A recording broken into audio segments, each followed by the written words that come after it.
ചെറിയ പാലം പൊളിച്ച് വലിയ പാലം പണിയാൻ തോന്നിയ സമയത്തെ ചെങ്ങന്നൂർ ചിറ്റാറ്റുവേലിക്കാർ ശപിക്കുകയാണ്. കാരണം 3 വർഷമായിട്ടും പുതിയ പാലത്തിന്റെ നിർമ്മാണം എങ്ങും എത്തിയിട്ടില്ല. പുതിയ പാലത്തിന്റെ പണി പൂർത്തിയാകും വരെ ഉപയോഗിക്കാനാണ് താൽക്കാലിക പാലം പണിതത്. ചിറ്റുവേലിക്കാർക്കിപ്പോൾ ഇത് മാത്രമേയുള്ളൂ.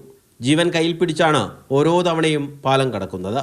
ഇവിടെ നമുക്ക് നല്ലൊരു പാലം ഉണ്ടായിരുന്നതാണ്. നല്ല പാലം ഉണ്ടായിട്ട് പഞ്ചായത്തിൻ്റെ ഭാഗത്തുനിന്ന് നമുക്ക് നല്ലൊരു പാലം തരാമെന്ന് പറഞ്ഞ് അത് പൊളിച്ചു മാറ്റിയതിന് ശേഷം നമുക്ക് തന്നേക്കുന്നൊരു പാലമാണ് അത്. എനിക്കാണെങ്കിൽ എൻ്റെ മക്കൾ 2 കുഞ്ഞു മക്കളാണ്. അവർക്ക് സ്കൂളിൽ പോകാൻ ഭയങ്കര ബുദ്ധിമുട്ടാണ്. ഈയിടെ ഒരു ദിവസം മോന് സാധനം വാങ്ങി സൈക്കിളുമായിട്ട് വരുന്ന വഴി മോൻ കണ്ടെത്തി വീണു. 2020 പഴയ പാലം പൊളിച്ച് പുതിയതിൻ്റെ ജോലി തുടങ്ങിയത്.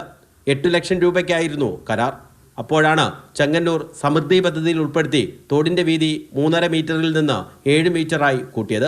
ഇതോടെ പാലത്തിന് ഫണ്ട് തികയാതെയായി. 2022 ശേഷം ലോക്കൽ പ്രയോറിറ്റി ഫണ്ട് അതാണ് ഇതിനു വേണ്ടി അനുവദിച്ചത്. ആ ഫണ്ട് ലഭിക്കില്ല എന്നറിഞ്ഞതോടെ ഈ കോൺട്രാക്ടർ ഇതിൻ്റെ വർക്ക് നിർത്തുകയാണ് ഉണ്ടായത്. ഈ പാലത്തിനോട് ചേർന്ന് ഏകദേശം ഒരു 10-20 ഏക്കറിൽ ഇപ്പോൾ നെൽകൃഷി നടന്നുകൊണ്ടിരിക്കുകയാണ്.